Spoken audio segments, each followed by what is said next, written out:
Hola, ¿qué tal? Esta es la clase número 9 de Filosofía y Educación. Vamos a trabajar hoy un autor distinto, el cuarto de este eje número 2, que es Hans Georg Gadamer. Y vamos a trabajar de Gadamer un par de textos que están en un libro que se llama Verdad y Método, tomo 2. ¿Sí? Este es el libro más importante que escribió Gadamer. El tomo 1 es del año 1960 y este tomo 2 fue publicado en 1975. Los textos que vamos a trabajar son cortitos, son muy breves. El primero es sobre el círculo de la comprensión, de 1959. Y el otro texto que vamos a trabajar, que está más adelante, La incapacidad para el diálogo, de 1971. Ambos son como capítulos, el 5 y el 16 respectivamente, de esta obra Verdad y Método 2. Rápidamente, Gadamer es un filósofo alemán que ha atravesado todo el siglo XX, nació justamente en 1900, en el año 1900, y murió en 2002. Es decir, vivió literalmente todo el siglo XX.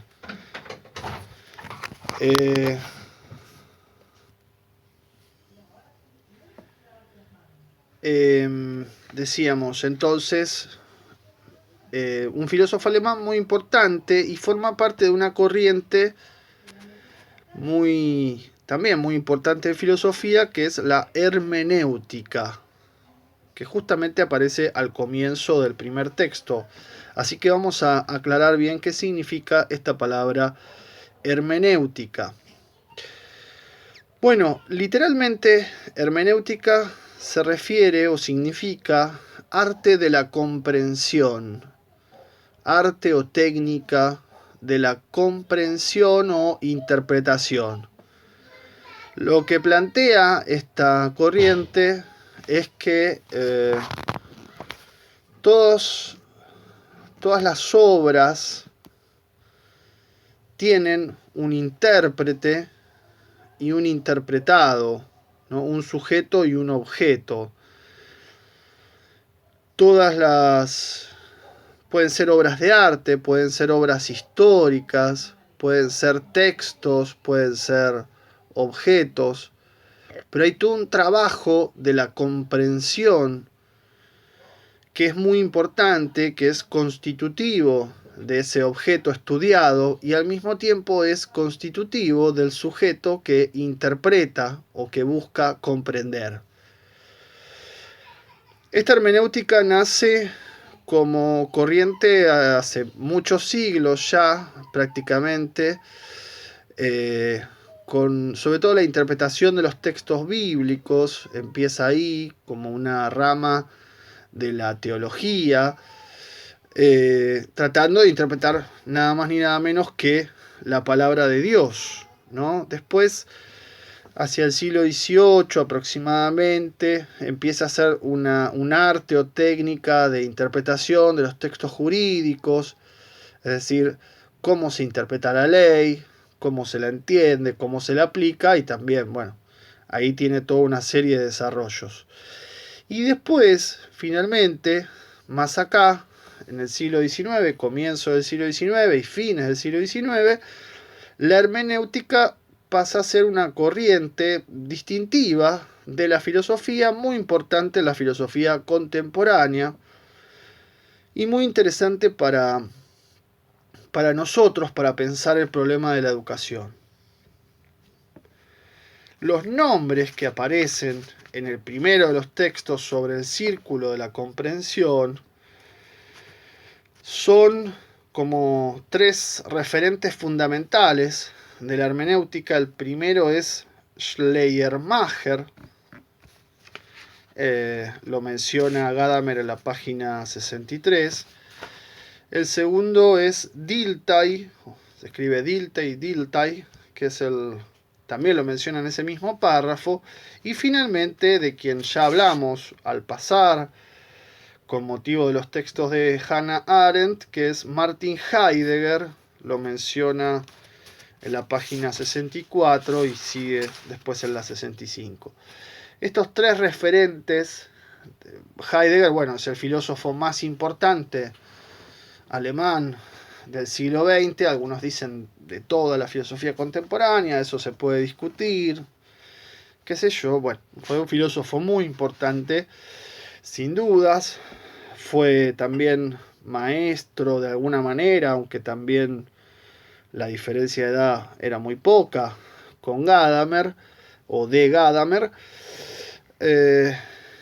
y también lo recordamos porque decíamos que tuvo fuertes vínculos con el nazismo, vínculos que, bueno, a Arendt o al maestro de Heidegger que va a mencionar acá Gadamer, que es Husserl, le salvó la vida, ¿no? Le salvó la vida, pero, claro, ¿a costa de qué, no? De ser parte del régimen. Parte de un régimen del cual nunca Heidegger hizo una autocrítica, nunca se desdijo, nunca lo negó.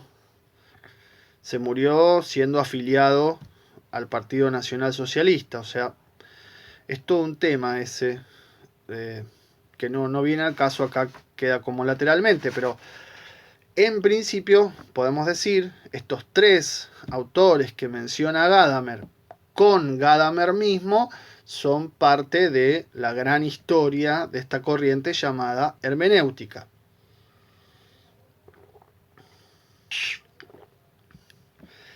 Entonces, la hermenéutica se plantea el problema de la comprensión. Antes de entrar al texto, de nuevo, insistimos, toda comprensión supone un sujeto que comprende, interpreta, y un objeto que es comprendido o interpretado. Hay que agregar algo más que va a aparecer después en el texto, y es que comprender implica un desafío, ¿no? Es decir, el trabajo de comprensión significa que hay algo por delante que es entendible, ¿no? Que se puede llegar a entender, que se puede llegar a comprender, pero cuyo significado todavía no está, por decir así, elucidado o clarificado, ¿no? Es decir, es algo que se puede llegar a comprender, pero que todavía no hemos comprendido, no hemos hecho este proceso. Tenemos que estar abiertos al proceso de comprensión, ¿no? Entonces tiene, por decirlo así, esta ambigüedad entre comprensible pero todavía no comprendido. Y es circular, decíamos, porque involucra al intérprete y a lo interpretado, ¿no? Al sujeto y al objeto. El texto comienza con otra circularidad, que es la de parte y todo, ¿no? Es decir, la parte hay que entenderla dentro del todo, y el todo hay que entenderlo a partir de las partes. Para la hermenéutica eso es bueno, eso no es malo. Es decir, la circularidad es siempre necesaria, ¿no? Hay que ir de uno a otro y de otro a uno. Y así es el movimiento, y así se va enriqueciendo paulatinamente la comprensión. No es algo malo la circularidad. Y acá define a la hermenéutica como arte de hablar y de comprender. Vamos a ver que el tema del discurso es muy fuerte en Gadamer, no solo en este texto, sino también en el siguiente, y en el siguiente me refiero al texto sobre educación, ¿no? Educación es educarse. Bien, entonces, y el primer ejemplo efectivamente que pone acá es el de la lengua extranjera. Ahí se entiende bien, ¿no? O sea, no hay esto que dicen todos los profesores y profesoras de inglés, no hay que entender la palabra sola, hay que entender la palabra en el contexto. En matemática pasa exactamente lo mismo. No hay que entender solo un número o solo una relación, sino que hay que ver cómo eso modifica los elementos implicados, ¿sí? Es decir, siempre hay que ir de la parte al todo, del todo a la parte.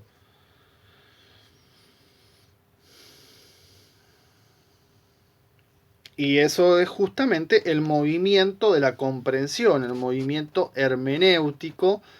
Y acá utiliza la metáfora de círculos concéntricos, ¿no? En el sentido que se va construyendo el sentido, se va ampliando, se va enriqueciendo cada vez más. De una manera más o menos convergente en la medida en que la comprensión se va ajustando a los detalles. Respecto de Schleiermacher, bueno, y Dilthey, que son los que menciona acá en la página 63. Bueno, Schleiermacher plantea esto en relación con la frase, el texto, la obra del autor, la época, ¿no? Se ve de menor a mayor, vamos, de la palabra, la frase, la obra, perdón, el texto como una obra, toda la obra del autor, el autor es su contexto. Podemos ir siempre analizando cada uno de esos niveles y articulándolos. Y por eso Dilthey amplía la hermenéutica al mundo histórico, como dice acá. El problema es el círculo. Veamos, ¿qué pasa con el círculo? Si se entiende bien, el problema no es que sea un círculo, dice Gadamer, sino cómo se lo entiende adecuadamente. Y por un lado, el objeto está ahí, ¿no? Por eso Gadamer habla de cierta objetividad. Y lo que hace el intérprete es tratar de trasladarse, ¿no? Tratar de comprender, de aprender, o como dice acá en la página 64, elucidar el milagro de la comprensión, que no es una comunión de almas, sino tratar de establecer un significado común donde los distintos elementos interpretados sean más o menos convergentes, ¿no? El objetivo de todo entendimiento, estoy leyendo, y de toda comprensión es el acuerdo en la cosa, ¿no? Que coincida. Y tratar incluso de lograr una suerte de acuerdo o de coherencia que antes no estaba. Y pone un par de ejemplos, ¿no? Religiosos, etcétera. En el caso de Heidegger, ¿cuál es el aporte de Heidegger? Bueno, Heidegger insiste para Gadamer en que la hermenéutica no tiene que caer en un círculo vicioso, ¿no?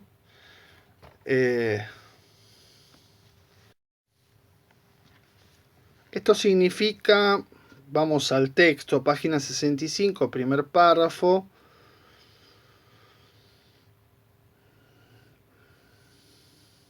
Una vez que la interpretación ha comprendido que su tarea primera, permanente y última consiste en no dejar que la experiencia previa, la previsión, la anticipación, sean suplantadas por ocurrencias y nociones vulgares y asegurar el tema científico en su elaboración desde las cosas mismas. Esto es lo que dice Heidegger. Entonces, ¿cuál es el asunto?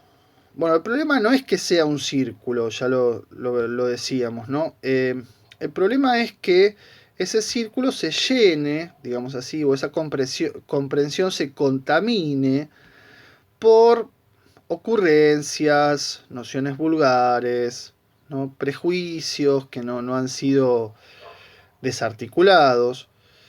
Y entonces no se pueda interpretar la cosa misma o las cosas mismas, esta expresión de Heidegger que viene también de Husserl, sino que como que se obliga a lo interpretado a decir lo que uno quiera. Eso está mal, ¿no? Eso está mal. No hay que obligar a lo interpretado, al objeto a decir lo que uno quiere. Interpretar implica siempre un proyecto, dice Gadamer, ¿no? Un proyecto implica un sentido, un texto supuestamente tiene un sentido, que es lo que tenemos que averiguar. Y entonces, previamente armamos ya un proyecto, pero no de manera que fije ese sentido de antemano y que entonces solo veamos lo que queremos ver, sino que ese proyecto esté sujeto a revisión permanente, o mejor dicho, esa hipótesis o ese sentido esté sujeto a revisión permanente. Y por eso habla siempre habla ahora inmediatamente de reelaboración, ¿no? O sea, los preconceptos, que es inevitable que tengamos, porque nadie puede pensar sin preconceptos, dice Gadamer, tienen que ser discutidos permanentemente, tienen que ser readecuados, reelaborados, sustituidos por conceptos más adecuados. Y entonces ese mismo proyecto se va reelaborando, rediseñando, en la medida en que la comprensión se mantiene abierta, ¿no?, al objeto a comprender. Esos esquemas se van mejorando con el desarrollo y eso es la objetividad, atenerse a la cosa, no ponerle encima opiniones arbitrarias y tratar de ir reformulando el proyecto o la visión previa que uno tenía. Ahora, claro, esto es lo que hacemos siempre, dice Gadamer, ¿no? Siempre estamos con una comprensión que tiene una idea previa, pero la reelabora, porque no puede hacer tabla rasa, no podemos comprender desde la nada. Siempre tenemos un desde dónde comprendemos, un lenguaje, ciertas nociones, ciertas ideas, pero eso no tiene que ser lo decisivo, eso tiene que ser revisado permanentemente en base al trabajo de comprensión que va avanzando, que nos va mostrando cada vez más el objeto a comprender, pero también nos va resignificando a nosotros como objeto, como sujeto, que comprende y que tiene que revisar sus propias ideas en el acto de comprender. Este proceso no se puede cerrar, ¿no?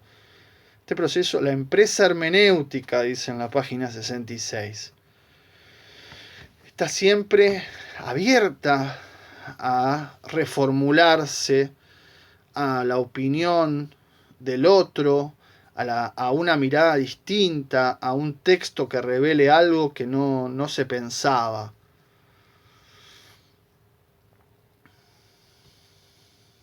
Y entonces es muy importante que no juegue el prejuicio, la propia opinión, y que se deje al texto, ¿no?, que fluya, que aparezca, que se muestre y que nos haga pensar.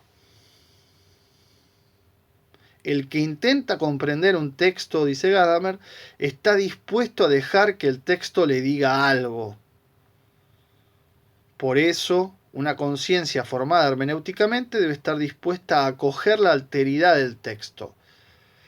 Pero tal receptividad no supone la neutralidad ni la autocensura. O sea, no quiere decir que tenemos que estar abiertos al texto. Eso no significa que nosotros somos cero, somos tabla rasa, no podemos decir nada, sino que implica la apropiación selectiva de las propias opiniones y prejuicios y la reformulación.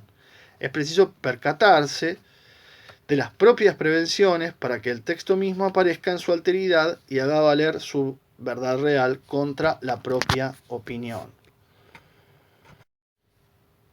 Esto está en la página 66, segundo párrafo. Ustedes podrían decir, ¿y esto qué tiene que ver? ¿Y esto qué tiene que ver? Y voy a contestar de manera como suelen contestar la gente que se dedica a filosofía, que es con otra pregunta o con una alusión que parece que no tuviera nada que ver con la respuesta.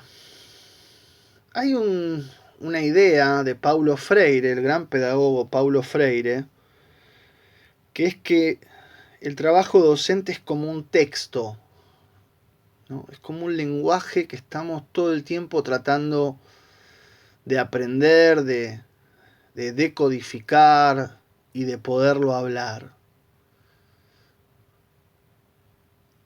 hasta ahí respondo, haciéndome el misterioso y el que ustedes seguramente no van a poder dormir en base a lo que les acabo de decir. Bueno, después vuelve sobre Heidegger. Vamos a saltear un poco. Este texto es particularmente complejo, pero ¿qué no es complejo en este mundo? Y en esta materia, ni hablar.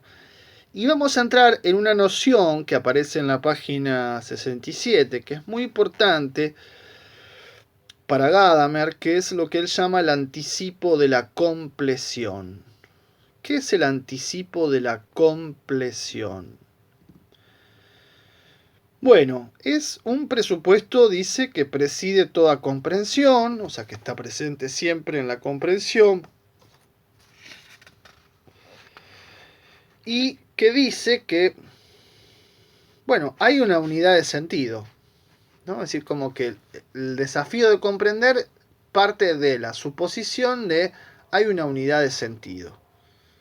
O sea, esto que tengo enfrente tiene sentido. Este texto imposible que el profesor me puso enfrente es algo que tiene sentido. Dice Gadamer, cuando leemos un texto y no entendemos nada, sea de inglés, sea de matemática o sea de filosofía, hacemos este presupuesto de compleción. Si este presupuesto resulta inverificable, es decir, si el texto no es comprensible, lo cuestionamos, dudamos, decimos, el profesor está loco, esta ecuación no se resuelve, esta frase está mal construida, y así sucesivamente. Pero en principio, presuponemos que hay un sentido y presuponemos también que hay una verdad, ¿no?, detrás de ese texto al que tratamos de decodificar o de entender. Y acá pone el ejemplo de una carta, ¿no? Cuando alguien escribe una carta contando cosas, el que la lee, bueno, ya no se escriben más cartas, ¿no? Pero cuando un mail también es algo muy viejo, yo sé que ustedes son muy jóvenes, pero antes se escribían cartas, el que la lee cree que lo que le cuenta, a quien le cuenta es verdad. O lo mismo cuando aparece un corresponsal, dice Gadamer, y cuenta cosas que pasan en un lugar muy lejano y uno cree, supone que eso que cuenta es verdad.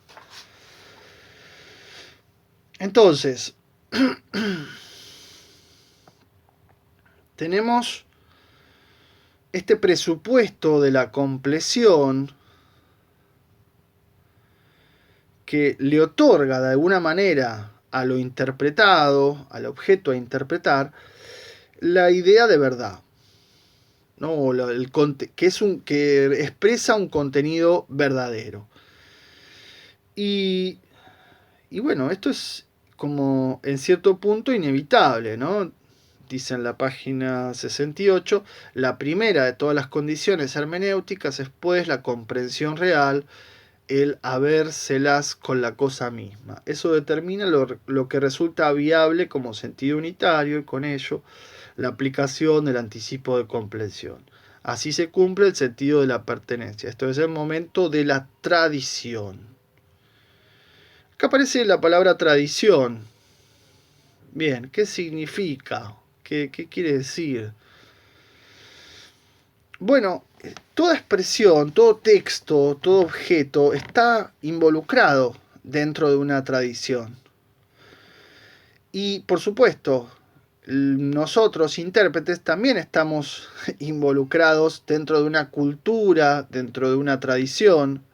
¿Y qué es lo que hace la tradición? Lo que hace la tradición, podríamos decir en términos de Gramsci, moldea nuestra concepción de mundo, moldea nuestra visión de mundo y hace que algunos aspectos nos resulten familiares o conocidos y otros aspectos nos resulten extraños o desconocidos.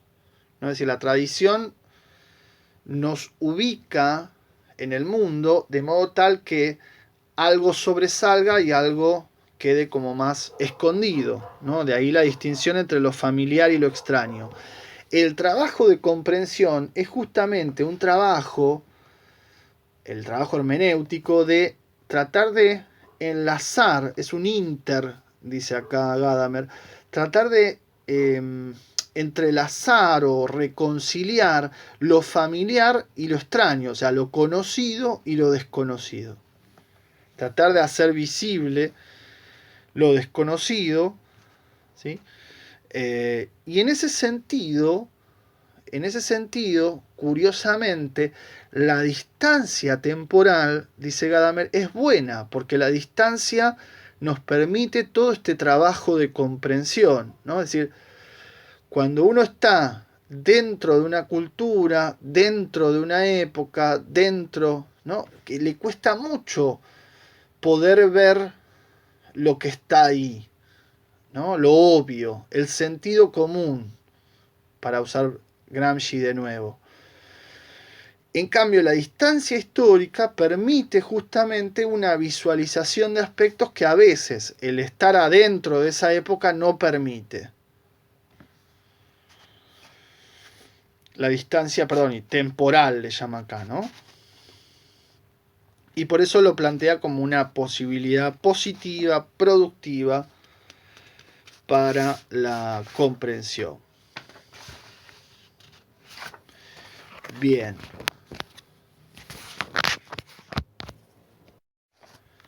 Bien. Entonces, una cuestión que aparece con la distancia temporal, que es interesante, es que todo se puede volver a interpretar de nuevo, todo se puede reinterpretar, y entonces se puede comprender, y cada acto de comprensión es, por decirlo así, más rico, más complejo, más interesante que el anterior. Es decir, la visión, la reelaboración permanente de la comprensión permite ver todavía más cosas que las primeras comprensiones, por decirlo así. De nuevo, si el aula es un texto, es una escritura que tenemos que descifrar, la distancia histórica o el proceso histórico nos va a permitir avanzar sobre reinterpretaciones que sean cada vez más complejas, pero más ricas también, más interesantes para ver si obviamente estamos dispuestos a hacer este proceso hermenéutico. Lo mismo pasa con nuestra propia época, ¿no? que a medida que avanza podemos ver más la perspectiva y mejor la perspectiva histórica de la propia época. Tenemos, por último respecto de este primer texto, dos tipos de prejuicios, ¿no? Dice Gadamer. Bueno, hay algunos prejuicios verdaderos y hay prejuicios falsos, ¿no? Entonces, el tema es que la hermenéutica tiene como desafío sacar a la luz los prejuicios, mostrarlos, desenmascarar y, claro, mostrar si son válidos o no, y mostrar sobre todo los que no son válidos, ¿no? Los que no se sostienen, los que no se pueden realmente mantener. Y en ese proceso mismo ir reformulando la comprensión, como decíamos antes. Esta comprensión que empieza cuando algo nos llama la atención, cuando despierta la necesidad de una pregunta, ¿no?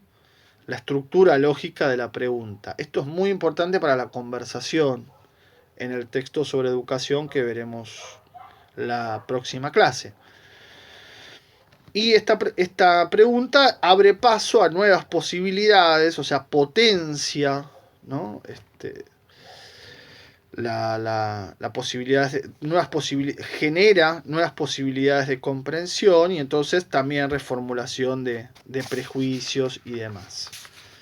Bien, abandonamos acá el primer texto, que es un poco árido, confieso, por eso traté de ir bien pegado y siguiendo cada una de las páginas. Vamos a ver el segundo, que ya es más fácil, y dejamos para la próxima el tercero, que es más fácil todavía. El segundo texto de Verdad y Método 2, La incapacidad para el diálogo, de 1971, empieza en la página 203. Y empieza interesante, con toda una serie de preguntas, ¿no? ¿Será que se ha perdido esto de la conversación, el arte de la conversación? La gente conversa cada vez menos, hay cada vez más monólogos. Hay experiencias de autoenajenación, ¿no? O sea, cada uno está metido en su mundo y en soledad. Qué loco estas preguntas, piensa uno, que están formuladas en 1971, cuando todavía no existían ni los celulares, ni las redes sociales, nada de lo que ahora ha potenciado muchísimo esto, ¿no? Eh, Segundo párrafo. La capacidad para el diálogo es un atributo natural del ser humano. Fíjense, ¿no? Qué interesante. Y acá remite a Aristóteles. Aristóteles nuevamente, que definía al hombre como animal político. Cuando define al hombre como animal político, lo define justamente por el lenguaje. Esta es la gran diferencia del ser humano, es que tiene un lenguaje, y entonces eso permite discutir normas, ponerse de acuerdo o no. Pero los otros animales no tienen esa discusión, no tienen ese lenguaje, que además está siempre renovándose con el uso. Está en una permanente vitalidad que hace que algunas palabras se envejezcan, otras se renueven, se reformulen, se inventan palabras, etcétera, ¿no? Es decir, está en medio de un intercambio dinámico a partir del uso mismo que le dan los interlocutores. El lenguaje existe en la conversación. La conversación es esto que lamenta mucho Gadamer, que se está perdiendo. Pero no, ¿qué será una conversación? ¿Qué será un diálogo auténtico? Veamos. Él le llama mucho la atención, por ejemplo, oficiales sentados en un hotel, están todos en silencio, ¿no? Parecía que no conversan, que cada uno está en su mundo. Pero después, por ejemplo, culturas como lugares como España o Italia, que son bulliciosos, ¿no? Es decir, nosotros los latinos somos recontra bulliciosos, demostrativos, expresivos, y sin embargo eso tampoco es una conversación propiamente. El diálogo, dice ya en la página 204, debe entenderse aquí en un sentido más ambicioso, más fuerte. Tercer ejemplo que pone es la comunicación telefónica, que se ve que Gadamer tenía algún problema con el teléfono porque se enoja mucho. Si lo llaman, se enoja. Así que no lo llamen a Gadamer, por favor. Pero claro, ¿cuál es el problema de la conversación telefónica? Que es muy reducida respecto de una conversación que podemos tener cara a cara. Claramente en el teléfono se pierden gestos, se pierden tonos, se pierden ironías.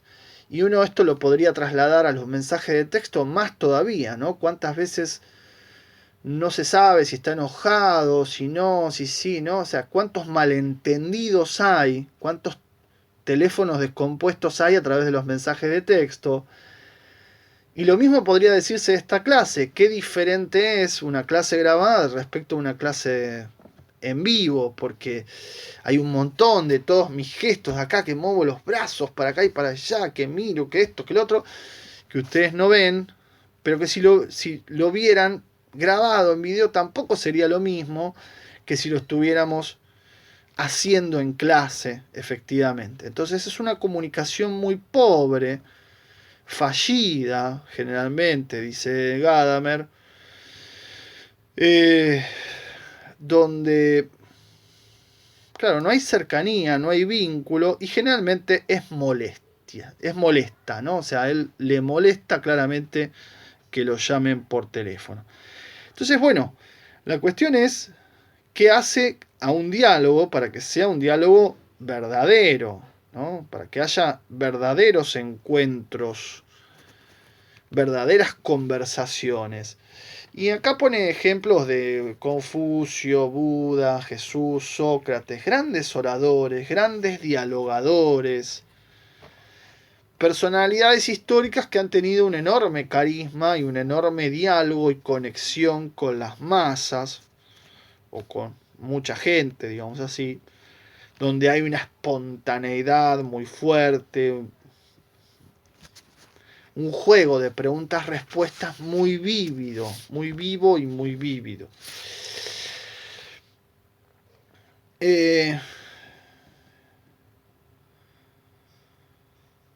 También otro fenómeno, otro dato, según Gadamer, del no diálogo de esta época es que se ha dejado de usar la carta, ¿no? Como la correspondencia.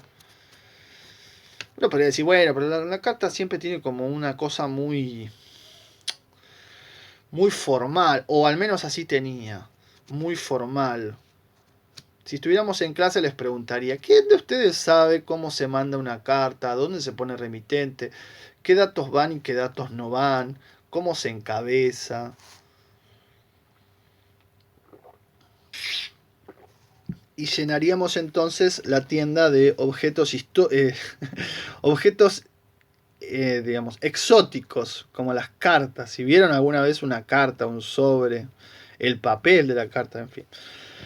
Bueno, el diálogo, sin embargo, para Gadamer es como fundamental en la filosofía. Es fundamental, no es como. Es fundamental en la filosofía, entonces pone muchos ejemplos, además de Sócrates, ejemplos del romanticismo y de comienzos del siglo XX.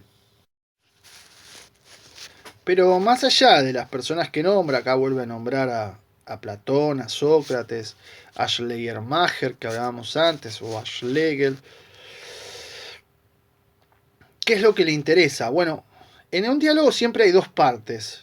Y cuando hay dos partes es como si hubiera dos mundos, dos visiones de mundo, dos forjadores de mundo. Bueno, de nuevo acá resuena Gramsci, ¿no? Esta cosa de no solo de concepción de mundo como un modo de ver, sino también como un modo de actuar. Y se ponen en contacto, se ponen en confrontación, se ponen como puntos de vista diferentes. Y entonces ahí aparece un espacio común, dice Gadamer, que es muy interesante para reformular nuestros propios puntos de vista. ¿No? Es decir, la percepción sensible, los impulsos, los intereses, son cosas nuestras, son cosas individuales. Cada uno tiene sus percepciones, sus impulsos, sus intereses. La razón es el ámbito común para tratar de explicitar lo que es común.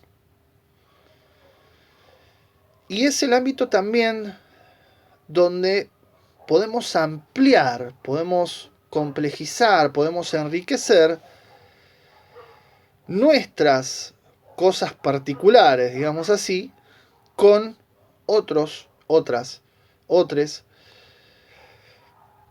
Y entonces podemos abrirnos, reformularnos, conversar, ¿no? Conversación, pues dice en la página 206, primer párrafo a séptima línea, más o menos. Por eso la conversación con el otro, sus objeciones o su aprobación, su comprensión y también sus malentendidos son una especie de ampliación de nuestra individualidad y una piedra de toque, o sea, un fundamento del posible acuerdo al que la razón nos invita. Se puede concebir toda una filosofía de la conversación partiendo de estas experiencias, el punto intransferible del individuo en el que se refleja el mundo entero, ¿no? Entonces, y ahí habla de Leibniz y los mundos posibles. Es decir, podemos ver que nuestro punto de vista se confronta, se resignifica, se reconfigura a partir de otros puntos de vista. ¿No? Que eso que es intransferible, y así como hay coincidencias y divergencias, no tiene por qué haber muchas coincidencias. Pero lo interesante es entrar a ese mundo común para no quedarnos encerrados en la individualidad más pobre, digamos así, más corta. Menciona acá también otros filósofos del siglo XX que han destacado mucho el tema de la conversación y se pregunta, pero bueno, en definitiva, ¿qué es una conversación? ¿Qué es una conversación? Es un proceso que se da entre dos personas que es amplio, puede ser inconcluso, pero de alguna manera tiene como una unidad o armonía. Deja una huella, ¿no? Lo que hace que algo sea una conversación no es el hecho de habernos enseñado algo nuevo, sino que hayamos encontrado en el otro algo que no habíamos encontrado aún en nuestra experiencia del mundo.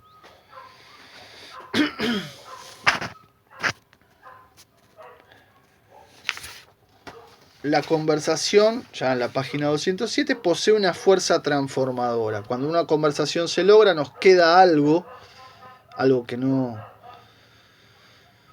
no habíamos pensado, que no habíamos tenido en cuenta, y algo queda en nosotros que nos transforma. Por eso la conversación ofrece una afinidad peculiar con la amistad, ¿no? Entonces, este es el punto, ¿no? La idea de la conversación es enriquecerse, complejizar,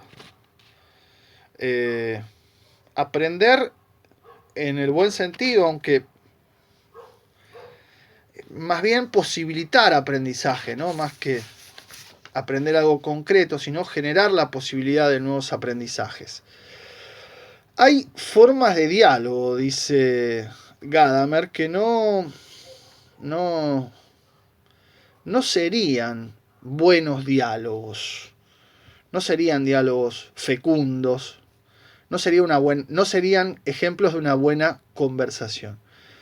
Por ejemplo, y acá aparece la conversación pedagógica.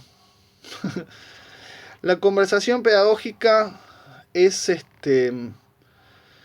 un caso muy ejemplificador de la incapacidad para el diálogo, ¿no? Porque claro, la conversación entre maestro y discípulo, sí, puede ser una suerte de diálogo, pero no lo es en definitiva, dice Gadamer.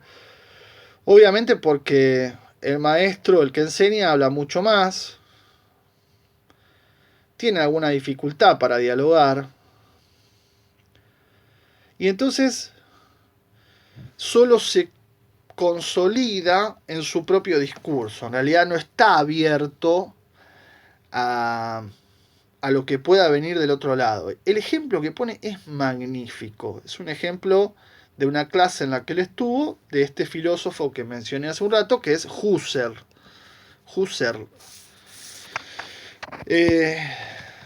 Y claro, Husserl dice no era un maestro del diálogo, pero llegó un día y nos planteó una pregunta. En la clase recibió una respuesta muy breve y estuvo 2 horas analizando la respuesta sin parar.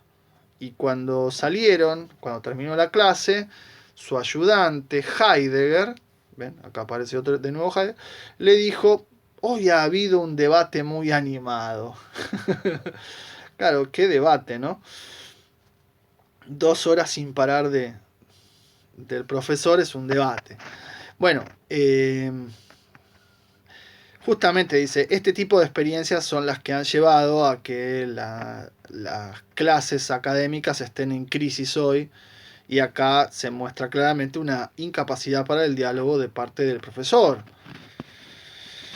En fin, y cuando sigue en su experiencia Gadamer contando, cuando intenté en las clases de universidad fomentar el diálogo, fomentar el debate, claro, el problema es cómo remover a los estudiantes a que activen, ¿no? O sea, que abandonen esa posición pasiva de la espera de la clase magistral y de la respuesta del profesor, y asuman la pregunta como algo propio, ¿no? Entonces ahí de nuevo se genera un problema. Si no hay pregunta, no hay respuesta, no hay diálogo en última instancia. Y el gran problema también acá, que se conecta con el siguiente texto, es el tema de la cantidad. Si somos muchos, dice Gadamer, es imposible dialogar. El diálogo tiene que ser entre algunos pocos, no se puede ser tantos. Y eso después lo va a decir también respecto a la universidad, ¿no? O sea, cuando las clases son masivas, ya no son clases, son exposiciones de un profesor y nada más.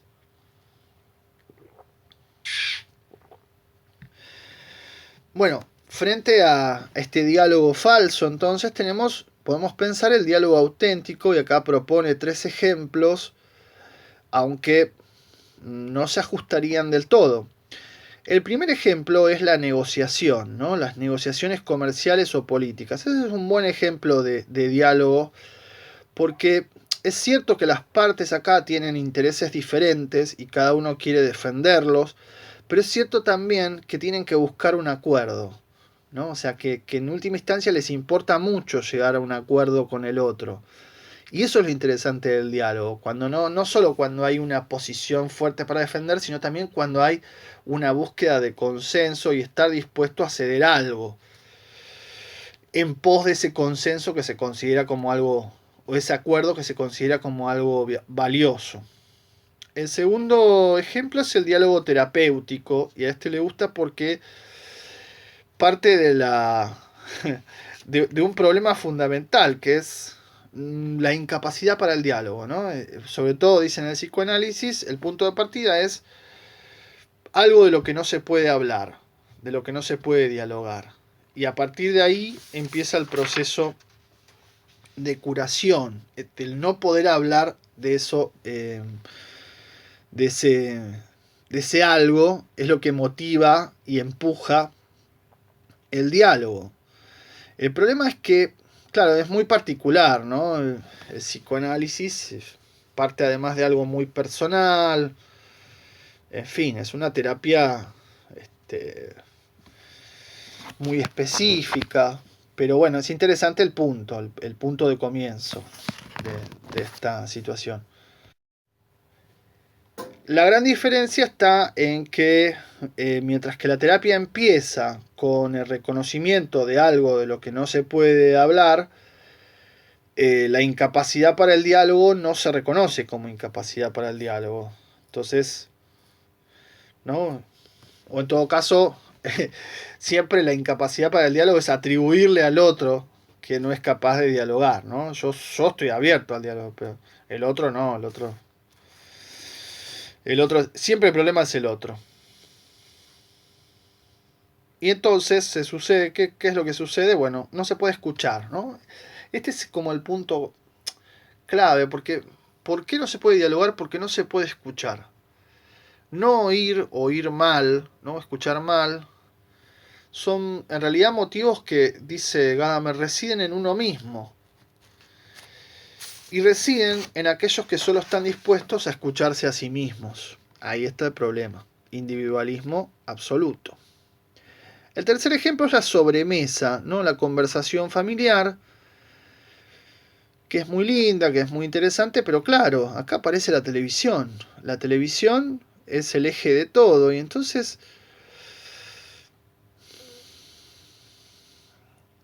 se disponen los objetos en la mesa para atender solamente a la televisión. Y la familia está pendiente de la televisión. Con lo cual se está complicando también la conversación familiar, o lo que podría ser una conversación familiar. ¿Qué sucede? ¿Qué consecuencia hay de todo esto? Bueno, hay una suerte de distanciamiento, ¿no? Falta de comprensión, podemos agregar nosotros, porque claro, los que hablan ya no hablan el mismo lenguaje. Y entonces se va a hacer cada vez más difícil un entendimiento entre las partes. Concluye Gadamer, puede haber entendimiento mediante la paciencia, el tacto, la simpatía y tolerancia, mediante la confianza incondicional en la razón que todos compartimos, ¿no? Estamos en la página 210, último párrafo, abajo. Vemos constantemente que el diálogo es posible entre personas de diverso temperamento y diversas opiniones políticas.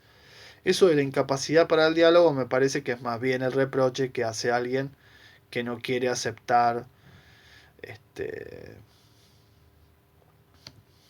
la conversación misma. O sea, en realidad la incapacidad para el diálogo es como un cierre sobre sí, que en el fondo uno podría decir también eso es inseguridad, ¿no? Es decir, no estar dispuesto a discutir las propias ideas es una manera de tener miedo de que esas ideas no estén bien fundadas, que no estén bien elaboradas, sino que sean más bien ideas que uno toma prestado del ambiente y que las comparte y nada más. Si uno está convencido y si realmente cree en las ideas por las cuales las cuales sostiene, bueno, tiene que estar dispuesto claramente a discutirlas, tiene que estar dispuesto a confrontarlas y para eso tiene que estar dispuesto también a reelaborarlas. Todo esto que acabamos de decir, desde el problema de la hermenéutica, el problema de la comprensión, hasta esta cuestión del diálogo, atravesado por el lenguaje y por la conversación, son todos temas muy importantes que vamos a ver en el siguiente texto de Gadamer sobre la conversación.